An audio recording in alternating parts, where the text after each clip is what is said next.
Romivos Sandianarsou, ancienne directrice de cabinet de la présidence de la République, a été reconnue coupable de corruption de haut niveau dans l'affaire Gemfields par la Cour de Londres. Les sanctions pour ces actes seront prononcées le 18 mars prochain. Ce sont les membres du comité d'attribution de terrain du projet Bamangouik, ainsi que des autorités locales et des personnalités aisées qui se sont appropriés illégalement les milliers d'hectares de terrain appartenant aux agriculteurs locaux, ont déploré aujourd'hui les membres de l'association Maskura Rivulai ou Fima Atananajiv.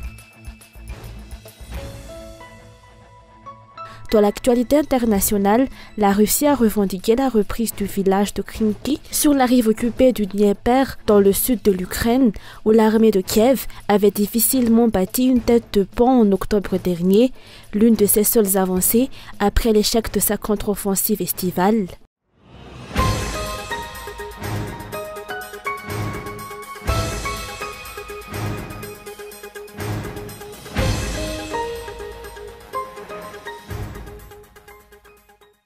Romivos Sandianarsou, ancienne directrice de cabinet de la présidence de la République, a été reconnue coupable de corruption de haut niveau dans l'affaire Gemfields par la Cour de Londres. Les sanctions pour ces actes de corruption seront prononcées le 18 mars prochain. Son complice, Philippe Dabuteau, avait déjà été reconnu coupable en septembre 2023. Selon la loi britannique, tous deux encourent une peine d'emprisonnement pouvant aller jusqu'à 10 ans. Lors du procès à Londres le 6 février, le procureur chargé de l'affaire a cité et confirmé les actes de corruption, de recherche de pots de vin et d'intérêt personnel commis par Romivos, proche d'Andradzwil, accusation que Romivos Sandianarsou n'a jamais admise. Dans le pays, des questions continuent à titiller les esprits et sont restées jusqu'à maintenant lettre morte. Pourquoi la présidence de la République n'a-t-elle pas porté plainte dès le début contre cette ancienne directrice de cabinet si elle prétendait ne pas être au courant du voyage de cette dernière qui n'avait pas reçu l'aval d'Andradzwil à ce moment-là? Quelle est la raison pour laquelle le ministère de la Justice malgache et les différentes entités luttant contre la corruption comme le PAC, le pôle anticorruption, le Bianco ou le bureau indépendant anticorruption n'ont pas réagi dans cette affaire? Aucune enquête n'a été ouverte sur cette corruption de haut niveau, une affaire impliquant pourtant l'ancienne directrice de cabinet de la présidence, une personnalité qui avait occupé des postes élevés à Madagascar, non seulement en tant que directrice du cabinet de la présidence de la République, mais également en tant que directrice des relations d'un groupe d'entreprises. Sandianarsou Romiaj avait également été citée dans l'affaire Apollo 21, une tentative d'assassinat contre un président. Elle avait également été nommée présidente du comité Vani du CMV en mai 2023 et était en charge des questions éthiques au sein du groupe des entrepreneurs. De plus, il est possible que de nombreux malgaches de haut rang soient impliqués directement ou indirectement dans cette affaire. Y a-t-il eu des pressions, des ordres ou d'autres raisons qui ont contraint ces institutions à ne pas agir? Rappelons qu'Sandianarsou Romiaj et son complice étranger Philippe Dabuteau ont été arrêtés par la National Crime Agency à Londres le jeudi 10 août 2023. Ils prévoyaient d'extorquer 225 000 livres sterling, soit 1,3 milliard d'AGH, à la société minière Gemfields, ainsi que 5% des bénéfices de tous les projets réalisés à Madagascar par cette société.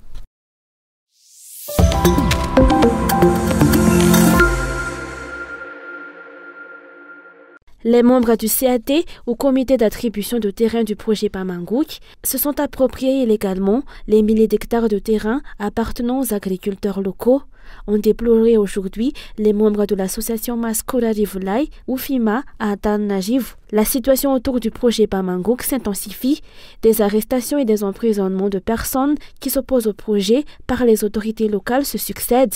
Environ 5000 hectares de terre appartenant aux agriculteurs locaux sont désormais entre les mains de fonctionnaires, de hauts responsables et des riches de la localité, selon le CRADOI, qui a rapporté leurs observations après un déplacement dans la commune de Mourbé.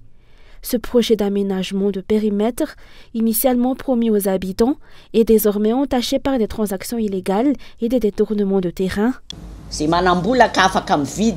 sont les personnes aisées qui ont les moyens d'acheter ces terrains, car elles ont même établi des tarifs pour chaque hectare. Les habitants déplorent qu'ils ne disposent pas des fonds nécessaires, même s'ils souhaitent acheter ces terrains. Évidemment, ce sont ceux qui ont les moyens financiers qui ont acquis le plus d'hectares de terrain, pris des 30% de valeur vénale. Nalaina tamin'ny 30% valeur vénale. Qui a obtenu les terrains? L'un des individus mentionnés est le chef de la région Simon Jeffan, ainsi que d'autres responsables et autorités locales. Le comité d'attribution des terrains a été mis en place pour coordonner et organiser la répartition des terrains dans le cadre de ce projet. Depuis le début du projet, les membres de ce comité n'ont cessé de changer et chacun prend une part des terrains pour lui-même. La valeur vénale a été détournée. Ils ont mis en place ce qu'ils appellent la valeur vénale. Chacun a son interprétation de ce concept. Pour eux, cela signifie que lorsque l'aménagement est terminé, 30% de vos terrains sont prélevés. Ces 30% sont ensuite distribués aux démunis. Cependant, une fois le projet terminé et que les terrains devraient être restitués aux citoyens, certains habitants n'ont jamais récupéré leurs terrains, même pas un centillard. D'autres, qui avaient 100 hectares avant le projet, n'ont retrouvé qu'un hectare 25 de leurs terres. Il s'agit d'un abus, d'autant plus qu'il y a des personnes âgées parmi les concernés, ainsi que des personnes démunies. En outre, des arrestations ont eu lieu pour ceux qui n'ont pas accepté cette distribution injuste de terrain.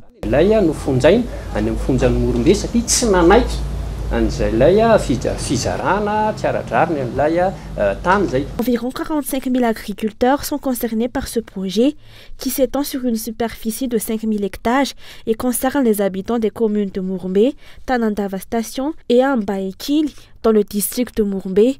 Selon les explications, ce projet financé par la Banque africaine de développement est entaché d'abus commis par des fonctionnaires et aux responsables de la localité. Cette situation pourrait avoir un impact négatif sur la coopération avec ce partenaire financier et technique.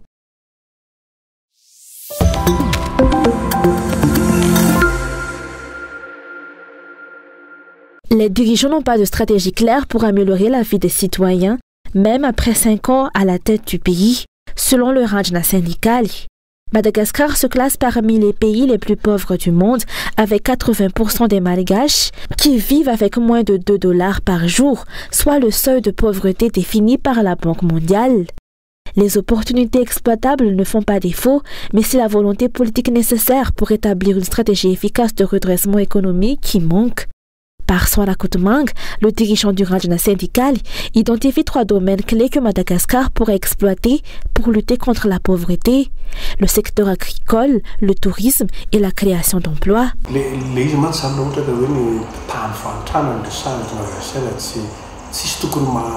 Le taux de pauvreté à Madagascar ne devrait pas surprendre étant donné que la stratégie de lutte contre celui-ci n'est pas encore clairement définie ni mise en œuvre. Dans le domaine professionnel, que ce soit dans le secteur formel ou informel, les citoyens rencontrent de grandes difficultés. À la fin de l'année dernière, nous avons constaté une augmentation de 12% du coût de la vie. Pour réellement lutter contre la pauvreté, les dirigeants doivent élaborer une stratégie claire et bien définie. Bien que les dirigeants prétendent avoir une stratégie en place par le biais de la création d'emplois, le problème avec leur approche est qu'ils pensent que c'est à eux de créer ces emplois. C'est une erreur. C'est au secteur privé de créer des emplois, tandis que le rôle du gouvernement devrait se limiter à faciliter et à soutenir cette initiative.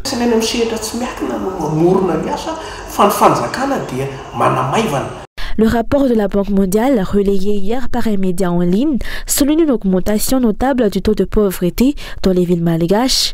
Ce taux est passé de 42,2% en 2021 à 55,5% en 2022. Ces chiffres parlent d'eux-mêmes. Madagascar continue de régresser et la mauvaise gouvernance en est la principale cause. Les dirigeants actuels sont en place depuis 5 ans et ne devraient avoir aucune excuse face aux réalités difficiles que vit la population actuellement.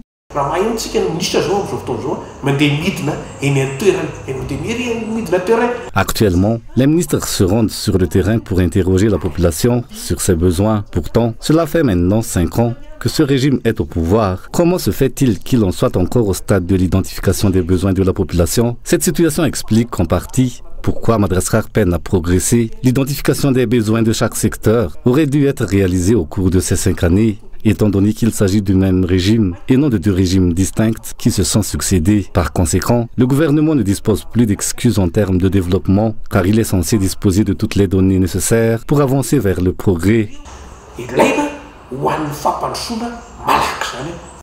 Selon les explications, Madagascar a la capacité de surmonter sa situation actuelle. Cela nécessite du patriotisme et une volonté politique tournée vers l'intérêt national, à l'opposé de la politique actuelle des dirigeants qui appauvrit les Malgaches et privilégie le paraître plutôt que l'action.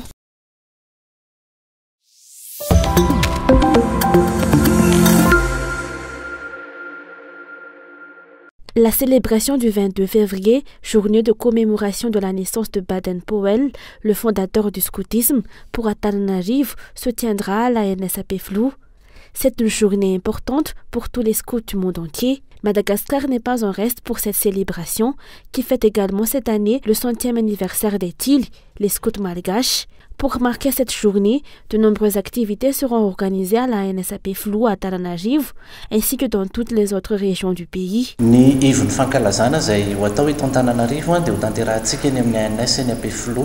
Pour Antananarivo, le cœur de la célébration se tiendra à la NSAP Flou. Plusieurs stands exposeront les différents talents internationaux du scoutisme, tels que le recyclage du plastique et l'utilisation de l'énergie solaire.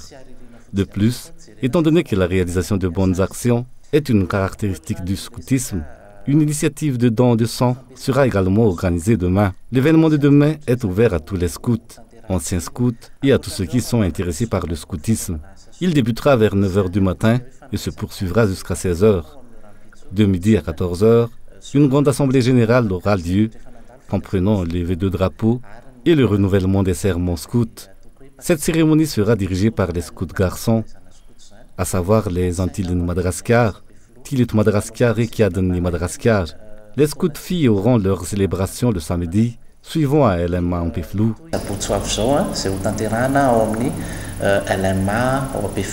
Le port de l'uniforme scout est l'une des caractéristiques utilisées pour marquer le 22 février, mais il est également possible de porter tout équipement ou accessoire indiquant l'appartenance au scoutisme. Ces articles sont déjà en vente auprès des FOIP de scoutisme. De plus, le foulard spécial marquant le 100e anniversaire des TIL sera également porté pour cette occasion. Chacun devrait déjà avoir son uniforme, mais pour ceux qui n'en ont pas, ils peuvent en acheter au FOIB de scoutisme. Par exemple, au FOIB des TIL à Ansamant, en Parbi pour les Kiaden Madagascar et pour les Antilles Madagascar, c'est en haut du tunnel à Nalakil. Tous les articles marquant l'appartenance au scoutisme peuvent être achetés dans ces FOIB. De plus, chaque région dispose également de son propre département d'affaires et de commerce où ces articles sont disponibles. Pour le FOIB des TIL, il est ouvert du lundi au vendredi de 9h à 15h.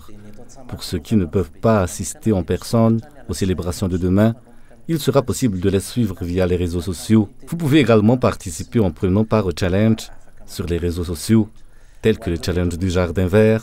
Des consignes seront données pour cela.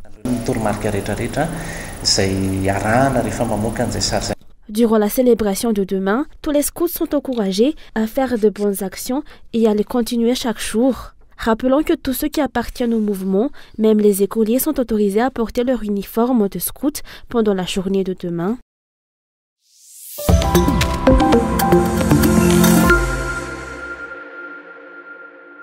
La politique linguistique à Madagascar favorise les langues étrangères au détriment du malgache, selon les enseignants de la faculté des lettres et sciences humaines de l'université d'Antananarivo. Ces experts soulignent que les terminologies malgaches ne sont pas suffisamment développées et ne permettent pas une utilisation exclusive de la langue dans tous les domaines de la vie nationale.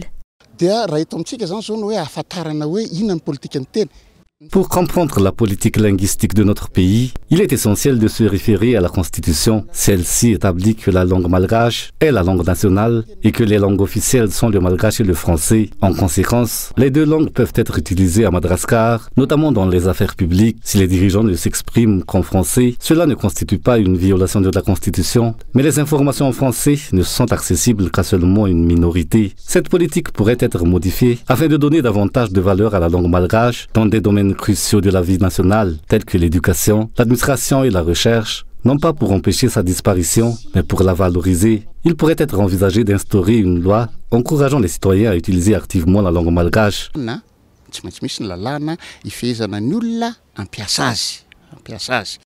83% des malgaches ne maîtrisent que la langue malgache. Et l'introduction des langues étrangères dans l'enseignement est l'une des principales raisons de l'abandon scolaire précoce.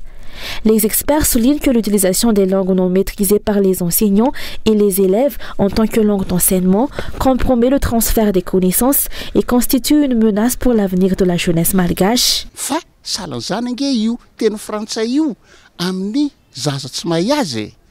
Nous devons apprendre les langues étrangères, mais on ne doit pas les utiliser en tant que langue d'enseignement pour des élèves qui ne les maîtrisent pas encore. Il est nécessaire qu'ils acquièrent d'abord une maîtrise de ces langues. L'un des moyens essentiels pour préserver la langue malgache est de l'utiliser dans l'enseignement. Son utilisation ne peut que nous être bénéfique. Nous ne prenons pas cette mesure, la situation actuelle perdurera et l'intellect malgache continuera de diminuer. Lorsqu'un enfant ne comprend pas la langue d'enseignement, il se décourage car il ne fait que percevoir des sons sans en saisir le sens.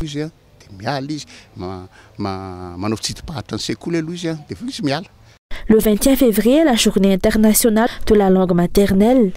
Pour marquer cet événement, une conférence a été organisée à la faculté des langues et sciences humaines de l'université d'Antananarivo, réunissant des professeurs et des experts en langue malgache. Il est crucial de valoriser l'usage du malgache au quotidien afin de promouvoir l'importance de la langue maternelle.